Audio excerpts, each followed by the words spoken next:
Welcome to YouBook channel. Read and listen to the greatest stories that mankind has ever told. From Iliad to Covid Terror, and other famous classics. Enjoy the best world literatures throughout history.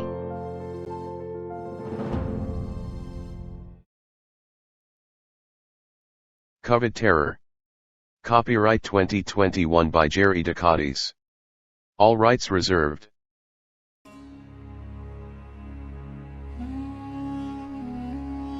A unified Al-Qaeda and Islamic State took advantage of the ongoing COVID-19 pandemic in reinvigorating its jihadist cause for dominance and the re-establishment of a caliphate. COVID-19 whistleblower, Dr. Li Wenliang, said, "It has been confirmed that they are coronavirus infections, but the exact virus strain is being subtyped."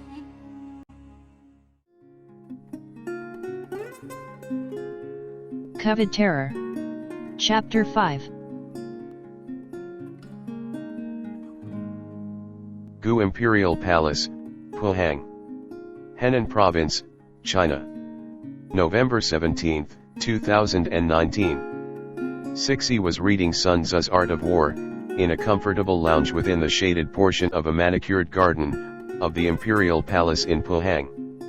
The newly built edifice resembles to the Hall of Supreme Harmony in the Forbidden City.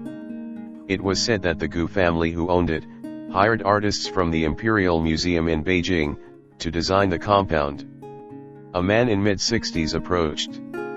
Walking straight in a closed-collar coat for the cold weather, he still got the demeanor of a lieutenant general in the People's Liberation Army. She greeted Gu Kehu with a wide smile. "Zhu ne yu mihao de yishan, shushu." It's the first time she saw him in several years. "How's my dear niece?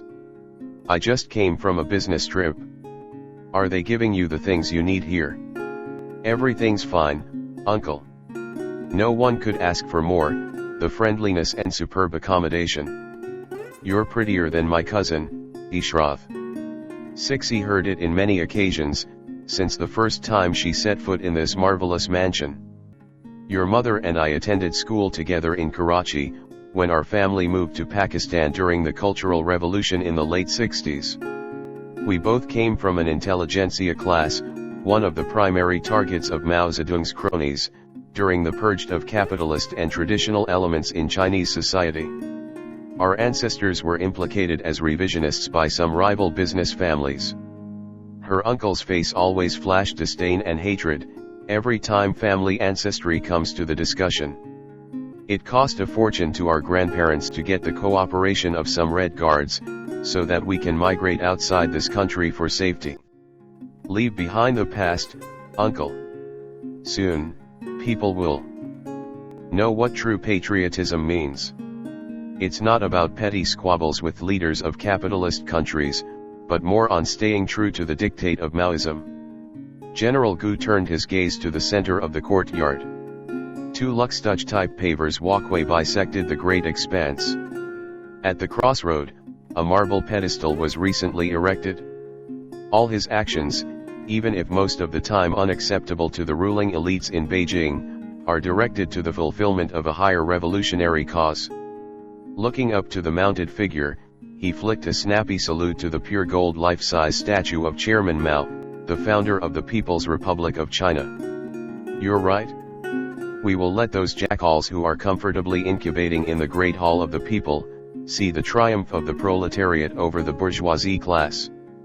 I hope your stay here is not an inconvenience to you." Cixi interjected. "On the other hand, I consider the mission you gave as an opportunity to advance my agenda.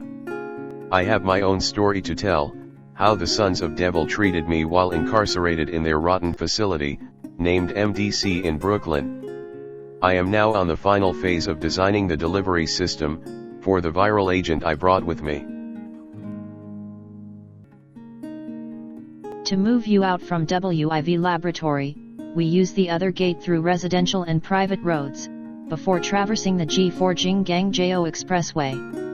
Fortunately, no one suspected and challenged the heavily tinted, an official-looking Land Cruiser at the Henan checkpoint on the way here. Sharifia explained to her what happened a week ago in Wuhan. Jian was a little bit rough too. But it's necessary. Sixi understood. It has to appear on lab CCTVs that she was abducted by some unknown terrorists. Even the letter from the mosque was fabricated, with the forged signature of the imam. Although it was only a 60% alcohol. That served as a knockout drug, but the effect took a bit longer to subside. They were already passing by the Kaijia ancestral temple in Qinzhuan, when she fully got her consciousness. They have to endure the more than 6-hour car ride, rather than taking a train, to avoid exposures in public transport terminals.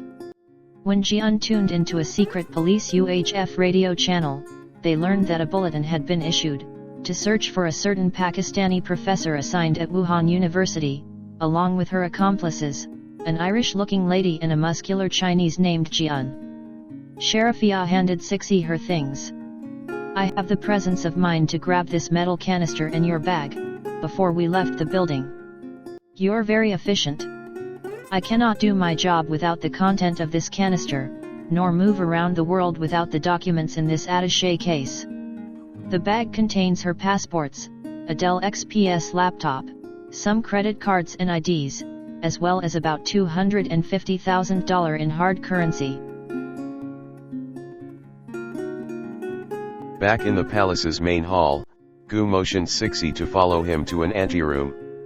It features a fully equipped communications base, for multimedia production and digital information sharing, live internet interactions, and satellite transmission. He motioned to a newly installed machine in one corner. It's a Robox Pro 3D printer. I let my technicians have it here. A video image of your face can be the source data, for designing a fine and indistinct disguise mask. Perhaps, it will come in handy in your operations. Booting a Dell XPS tower, and opening an online page of a regional tabloid, he pointed out a bulletin posted 3 days ago by the Wuhan University administration. The WHU School of Medicine advised all students enrolled under the courses handled by Dr. Amira Siddiqui to visit the department chair for an adjustment of their classes and faculty assignment. The neuroscience professor filed an emergency leave, and flew back to Geneva because of some urgent matters assigned to her by the WHO. Sixi cannot help but roar in laughter. So typical of the government to look for some alibi, out of a grave situation. I could assume that by now, my latest profile has been uploaded already to the servers of police forces in all countries. It's only the Interpol that cannot be fooled by our kidnapping episode. A prearranged modus operandi is not new to them. How are they taking it in the university? Sixi showed him an open Facebook account in her iPhone 11 Pro. I could still access in invisible mode our group chat in WHU. The naive professors in WIB are still shaken of my disappearance. The worst was the Filipina, when she found out about the missing viral specimen. From the time virus X, the new strain similar to SARS-CoV, was discovered by Dr. Guinevere del Pilar, she started taking notes of what it can do, if converted into a biogerm agent. And the opportunity came when it was deposited at the Jinku. The incident was already being covertly investigated by Beijing. The WHO management agreed to make it appear that Dr. Siddiqui made a sudden leave of absence due to her urgent research commitments at the International Health Organization in Switzerland. Another related article announced that for fear of a pogrom from Muslim haters in China, the Imam of Qianmen Mosque issued a manifesto to the Wuhan police, that the Islamic community in Wuchang district didn't had anything to do with the lost virus. So far, everything seems to be wrapped tightly. Sixi smiled contentedly. A modern cottage on the opposite side was assigned as her home. The facade displays a simple and undistinguished shack. But the interior is rather opposite, for it features the latest furnishings of a high-end penthouse suite. It was her home for 5 years, when she escaped from public eyes following the 9/11 attack, and its subsequent witch hunting under the global war on terrorism. A Yamaha digital keyboard is still in good condition. Unknown to a lot of friends and colleagues, Her academic ingenuity is tempered by a musical gift. It used to be a routine, that before reading her books or making some scientific theoretical formulations, she would tap a few notes of her favorite ballad on the piano. On its side, in fact the only personal decoration in this room, is a framed portrait with her children taken in Lake Rouye more than a decade ago. She promised that her next move is to visit them in Pakistan. One thing good is that, they had endured and adapted to a lot of adverse situations she always fell into. Her family had been her strongest foundation in times of personal or professional adversities. It gives her pleasure to know that in their mid-20s, her children are making a name for themselves. The eldest son is a practicing lawyer assigned at the Adalati-Uzma Pakistan, the country's top magistrate office, while the youngest daughter is a resident cardiologist in Jinnah Memorial Hospital, the best healthcare service provider within the Islamabad-Rawalpindi metropolitan area. I've already procured the needed equipment and materials in your Swexy Shi. The general informed her before leaving. Amir Ahmed Fadil despises the US cityscape, especially during winter. His blood is conditioned with the soothing heat of the desert. As he entered the hotel lobby, an Irish-looking lady in oriental garb approached him. "Trathnona Maith, sir. They said that the bar has a new collection of Romani Conti. Would you mind joining me for an after-dinner drink?" He looked around and felt conscious of the stares by the hotel staff. "I'm Sharafia Barayeva," she was saying in a hushed voice as they took a corner table. "Imam Jafari Tayyar in Wuhan sends his blessings on you. Where do you stand to be worthy of entering the Al-Kaaba al-Musharafa?" He challenged the newcomer for security reason. Her name does not match to the physical outlook.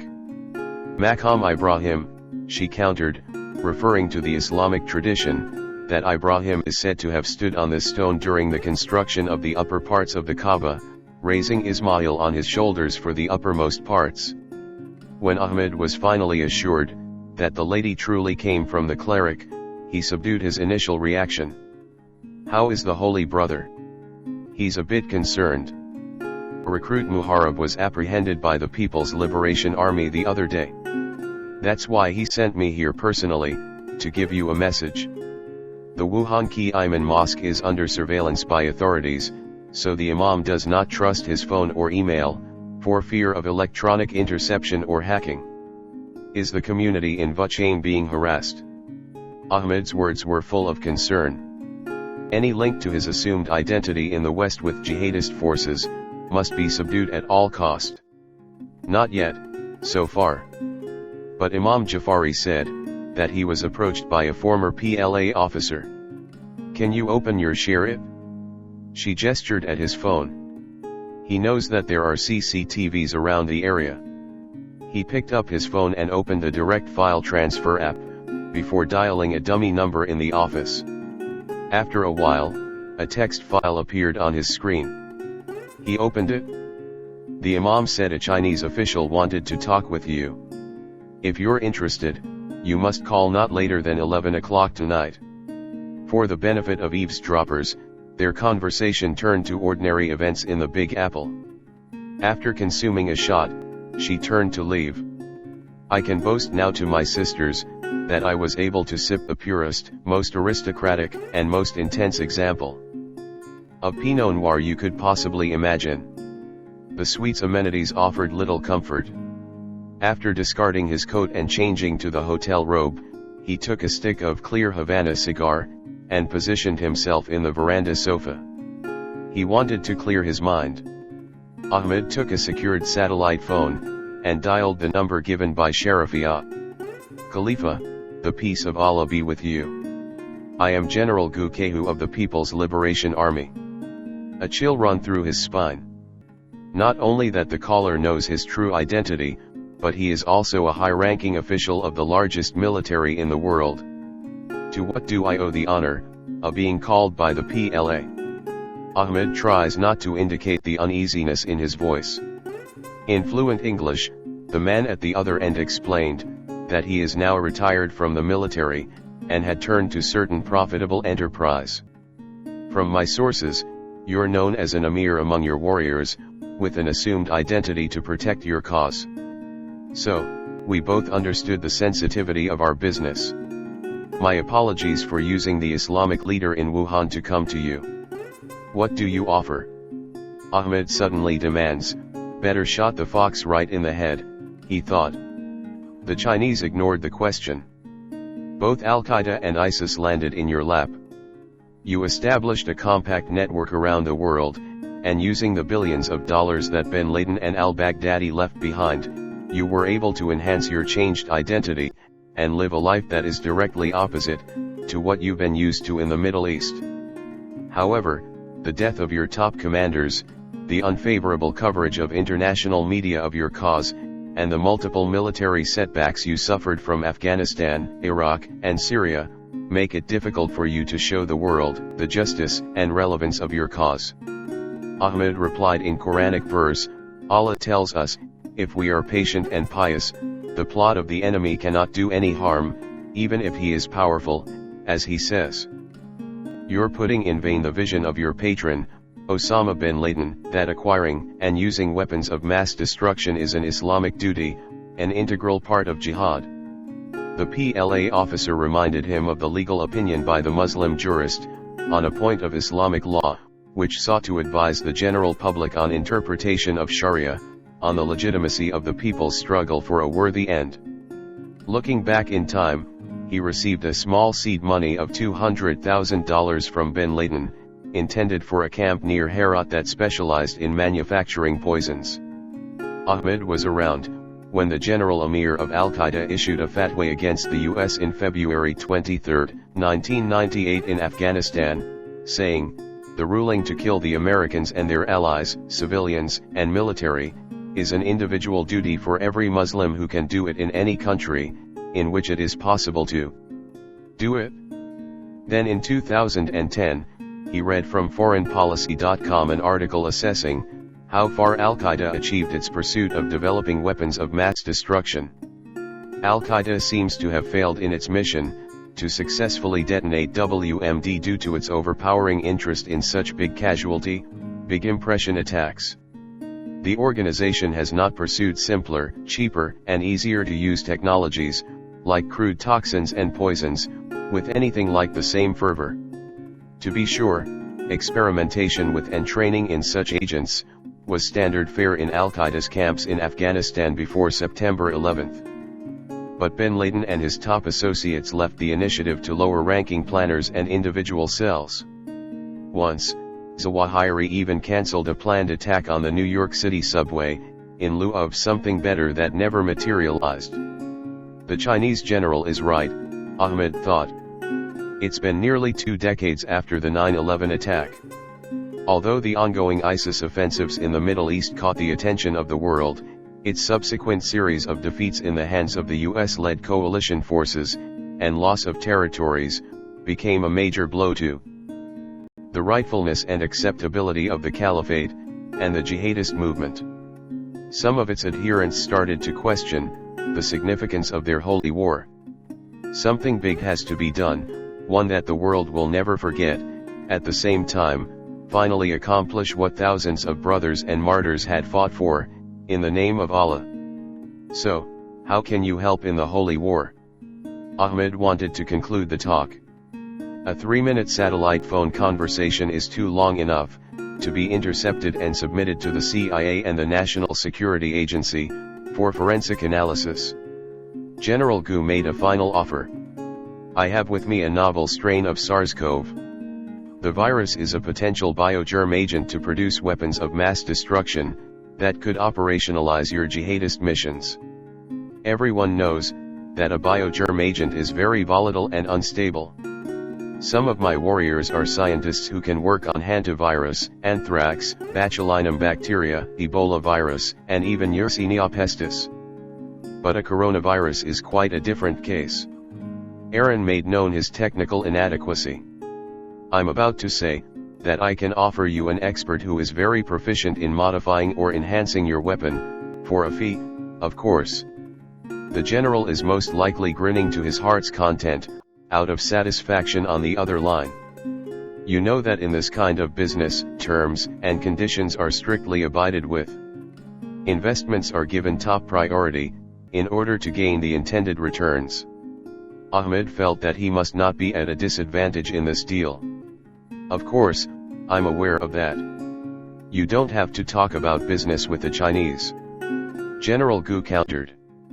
PLA top brass are known to be highly trained in business and commerce. If that's the case, then let's consider that we now have an agreement in principle. How are we going to seal the deal? The vendor called the price. Perhaps, $100 million in a numbered account in Switzerland. And another 50 million in Cayman Islands, won't be too much, and most agreeable with you. A trusted associate will approach you to finalize the transaction, and advise your team on the production technicality, and other logistical arrangements. The leader of Al-Qaeda and Islamic State was not pleased with the report given to him. It is simply ordinary and common in the Middle East to have a revolution, then somebody else will initiate a counter-revolution. But not in the United States. Amir, the latest information is that, Mullah Jibril ibn Ali was able to persuade the Organization of Islamic Cooperation to support his advocacy. The OIC issued a statement to that effect. Amir al-Quraishi, Khalifa's intelligence officer, handed him a downloaded document. The OIC group reaffirms that terrorist acts constitute a flagrant violation of international law, including international humanitarian law and human rights law, in particular the right to life, leading to the lack of the full enjoyment of human rights and fundamental freedoms of peoples. Such acts endanger the territorial integrity and stability of states as well as national, regional, and international security. The group reaffirms that terrorism should not be associated with any religion, race, faith, theology, values, culture, society, or group. In this context, and while the group of OIC takes note of recent statements of presidents and world leaders, who dissociated Islam from terrorist organizations, we strongly condemn any attempt to link Islam with terrorism to achieve interests. Such attempts play in the hands of terrorists and co-institute any advocacy of religious hatred, discrimination, and hostility against Muslims. Accordingly, we reiterate the importance of promoting dialogue, understanding, and cooperation among religions, cultures, and civilizations for peace and harmony in the world, and welcome in this regard all international and regional initiatives and efforts. This is what that mullah wanted to happen, to galvanize further the apostate states with Muslim communities, to go against us. Ahmed Fadil thought that this kind of actions should not be left unchecked. The OIC group also reaffirms its commitment to strengthen international cooperation in the fight against terrorism. The group believes that it is essential to follow a comprehensive approach in combating terrorism. This should be done by addressing the root causes of terrorism, including the unlawful use of force, aggression, foreign occupation, festering international disputes, and political marginalization and alienation. Moreover, it is necessary to combat all terrorist groups and organizations wherever they exist, without any distinction. Furthermore, the group believes that it is essential that member states should enhance their cooperation and coordination, with the aim of prosecuting the perpetrators of the terrorist acts, providing any finance, safe havens, assistance, or weapons to terrorist groups and organizations.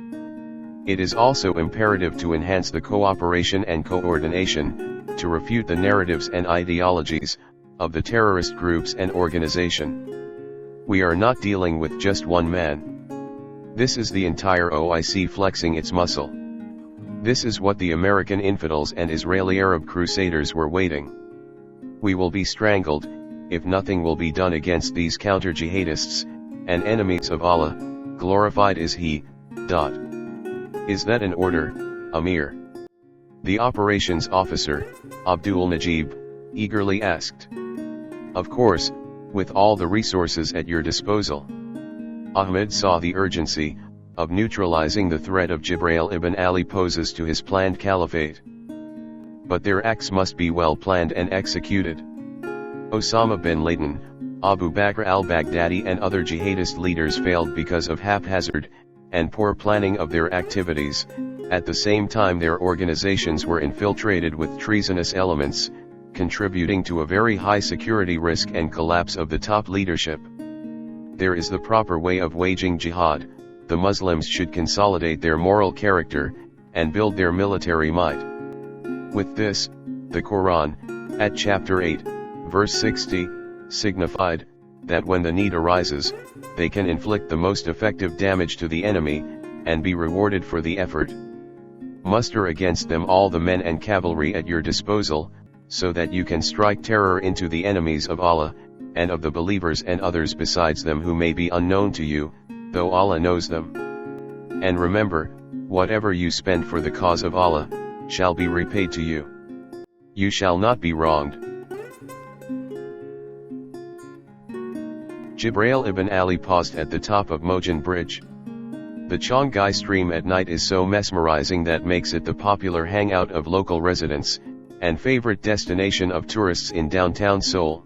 The massive urban renewal project that cost about $900 million, is a 10.9 long, modern public recreation space, which was the site of a stream that flowed, before the rapid post-Korean War economic development caused it to be covered by transportation infrastructure. A live entertainment is underway, near the Dongdaemun market. A local band is playing some popular beats that millennials, not just in Korea but also in abroad, swayed into. The K-pop culture had invaded the world. Jibril endured the chilly November night. He's just finished his seminar at Seoul National University, where the participants were mostly professors, and guests from local governments and districts in the country. Chonggyecheon was the focus of his discussion. He wanted to clear his mind, and be careful. A colleague from one Muslim sent a private message, in which an informer told him that a man known to be a gun for hire in Iran, went overseas and has been heard inquiring about Jibril. It can be expected, he thought. He knows that sooner or later, fundamentalist groups will notice his one Muslim organization, and how it was patronized by sectarian governments. Terrorist organizations like Al-Qaeda and Islamic State will not be sitting idle while their causes got sidelined. He is known as Zil, the Arabic term for shadow. He got the moniker from his trainers, who saw his potential as an assassin when during training, no one could escape from his surveillance. He is adept of following a target, and disappearing even at the most extreme circumstances. The target stopped at the top of the bridge. He kept on tailing him from the hotel. The man is brilliant, entering buildings where there are X-ray scanners, a usual ploy in counter-surveillance, to identify for anyone following him and detect any metal weapons the person might have. The leader of one Muslim kept on surveying the waters below, seemingly oblivious of the crowd passing around him. The Zil crept closer to its quarry. He does not need to bring any weapon. One of his abilities is on improvisation. He joined a raucous group of youngsters to the top of Mogul Bridge. It was only a movement that is out of place, but Jibril recognized it right away. He saw the wearer of that jacket about to hail a car, when he went out from the hotel to take a walk to Chonggyecheon. The man seems to have changed his mind, and took a night strolling, too. He noticed him 10 minutes ago, after leading him to a circuitous way among bazaars, shops and boutiques. When they reached the stream, the tail tried to blend in with the growing crowd.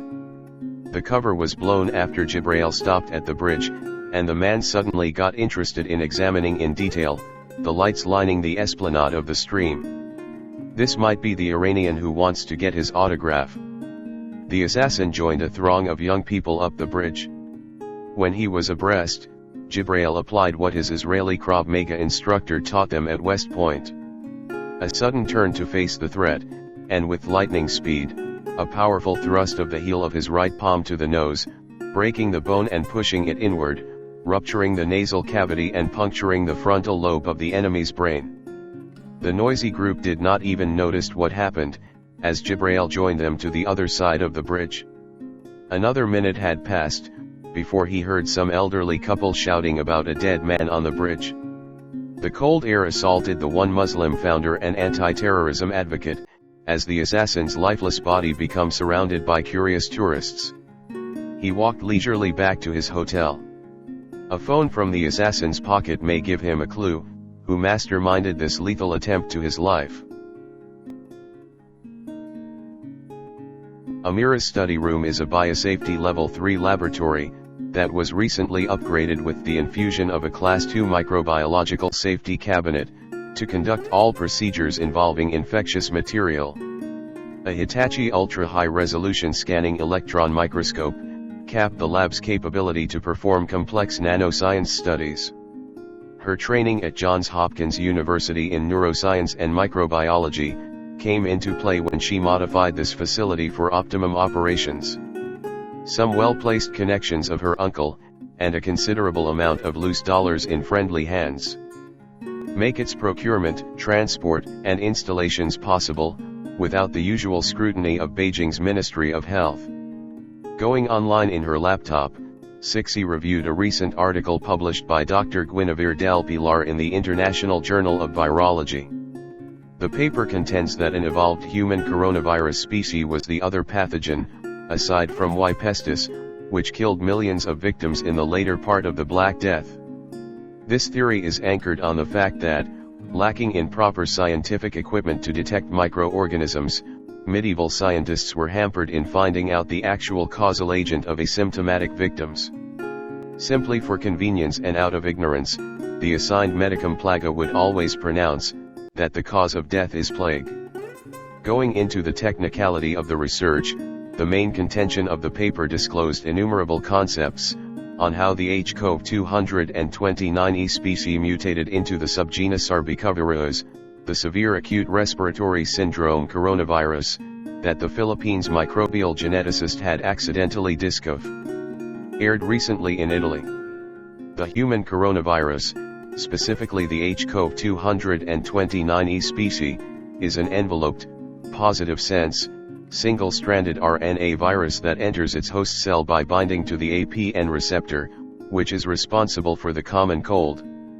It may have come from the Hippositoridae family containing 10 living genera and more than 70 species, mostly in the widespread genus Hippositoros. Several fossil genera are known, the oldest ones coming from the Middle Eocene epoch in Europe. This virus could have been introduced to humans through the Old World leaf-nosed bats as natural host and camelids as intermediate animal reservoir. For several millennia, an ancient species of the HCoV-229E undergone several naturally occurring mutation, continuously changing as a result of genetic selection. It undertook subtle genetic changes through mutation, and major genetic changes through recombination. There is a high probability that this virus mutated to its present form, the subgenus Sarbecovirus, when an error was incorporated in the viral genome. A study conducted by several members of the American Society for Microbiology, further illustrated that the genomes of RNA viruses are subject to frequent mutation, and RNA recombination events. These genetic alterations enabled RNA viruses to rapidly diversify their genomes, and adapt to changing environments.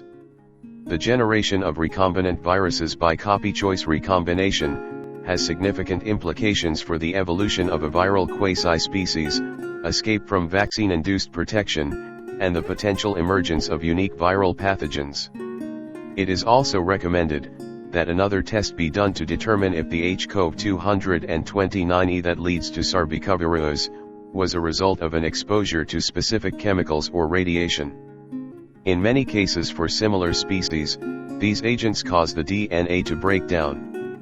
When the cell repairs the DNA, it might not do a perfect job of the repair. So the cell would end up with DNA slightly different than the original DNA and hence, a mutation. The new virus strain, Virus X, manifests certain characteristics that has zoonotic origins, and with close genetic similarity to bat coronaviruses.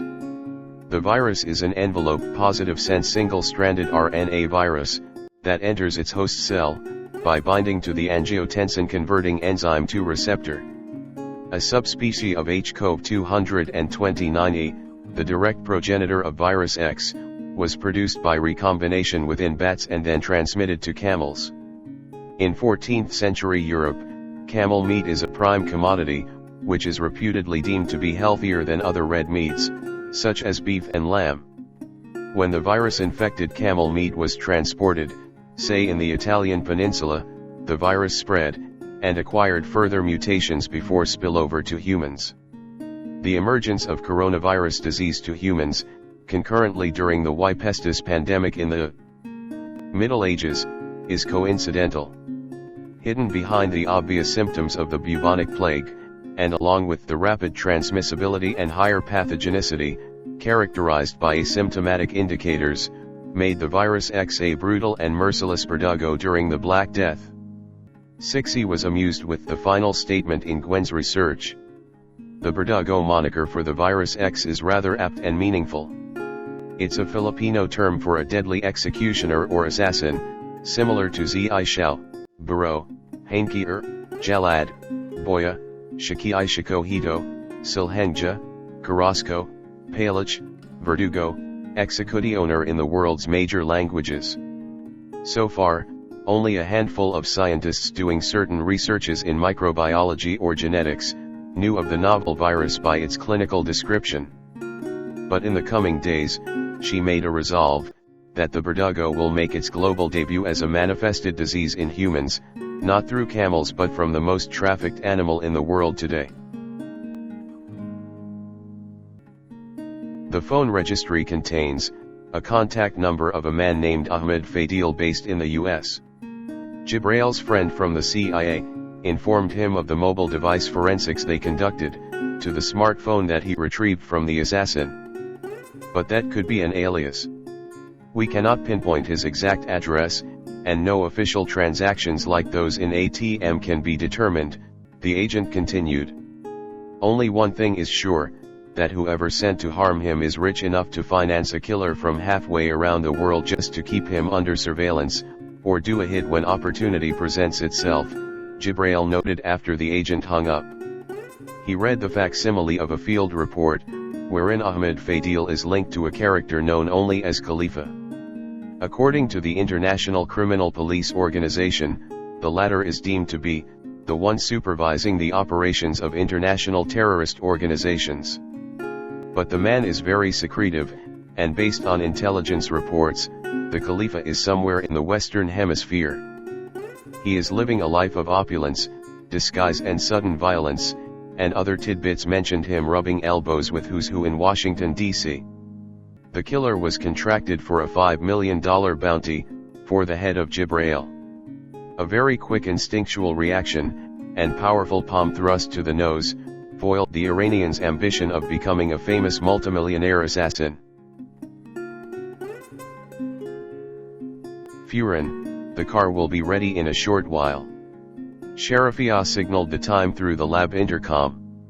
Cixi made a strong order that from now on, her formal academic title must be set aside, to avoid unnecessary recognition from authorities. A simple, "Madam," will do in all conversations. Her two abductors, obviously highly trained in military science with adeptness in handling high-caliber weapons, and knowledgeable in espionage gadgets, were recommended by the general to be her lieutenant and bodyguard. Make sure that the contact is ready with the animal, when we arrive. A lot of things have to be done after this operation. Time is of the essence. Cixi wanted to be assured that the test specimen is correct. In the previous days, she did several experiments on the virus X for a shell vial culture. A dried blood spot sample, originally taken by Gwen from a quill pen of a Black Death victim, was placed with Vero cell cultures that the virus being tested for could infect, then verified for its cytopathogenic effect, or the structural changes in host cells that are caused by viral invasion. She came across an article by researchers in Guangzhou, about the basic structural, functional, and biological unit of pangolin, a mammal of the order Phyllidata, being receptive to coronaviruses. A subsequent study of Dr. Guinevere del Pilar indicated that the nucleic acid sequences belonging to a specific receptor binding domain of virus X are found to be a 99% match in a pangolin. Cixi highlighted a conclusion in the paper that a reintroduction of virus X in a live pangolin, or Manus pentadactyla, can make a vector for human transmission very feasible. Her final experiment today is to revalidate if the viral culture had shown some changes, that is, if it is positive. She noted the original characteristics of the Vero cells, when inoculated with the virus XDBS under a negative control. She used a higher mode of test called scanning transmission electron microscopy, that incorporates an appropriate detector below a thin specimen section, with detectors for bright field, dark field, as well as segmented detectors for mid-field to high-angle annular dark field. The resulting image is a distribution map of the intensity of the signal being emitted from the scanned area of the specimen. 3 days after the first blind passage, the CPE consisting of rounding and detachment of cells in Vero cell cultures were observed. Seen under an electron microscope, the image shows a nuclear membrane, the extracellular virus particles, and a cytoplasmic vesicle including virus components. Further magnification displayed the virus particles with crown-like spikes. She called General Gu. "Uncle, the experiment is successful. I have proven that by using tissue culture, the virus can be propagated in the laboratory. That's very timely." A client in the US made an order. The PLA officer was more than excited of the news. Its feat will open wider business opportunities and political resurgence. This project could even bring him back to the favors of the members of the Politburo Standing Committee. The commander of the PLA Strategic Support Force is a good friend and still beholden to him of his promotion. The PLA SSF is the newest unit of China's armed services, in charge with the combination of all support forces including high-tech operations forces such as space, cyberspace, and electronic warfare operations. Units. A deadly portable biological weapon in the PLA arsenal is a force multiplier. We still need to prove its transmissibility and pathogenicity in an actual intermediate host. Cixi contained her excitement. This has been the pinnacle of her research for a portable biogerm agent that she started in 2003 in this same laboratory. My personnel and other resources in the compound are at your disposal. You just follow our security procedures to avert unnecessary detection. We will have the field experiment this afternoon. She informed him of the necessity to make sure that the weapon should be compact, transportable, and highly effective. I will try to find out if the propagated virus X can really be transmitted to humans. The US-trained Pakistani scientist was proud of her work.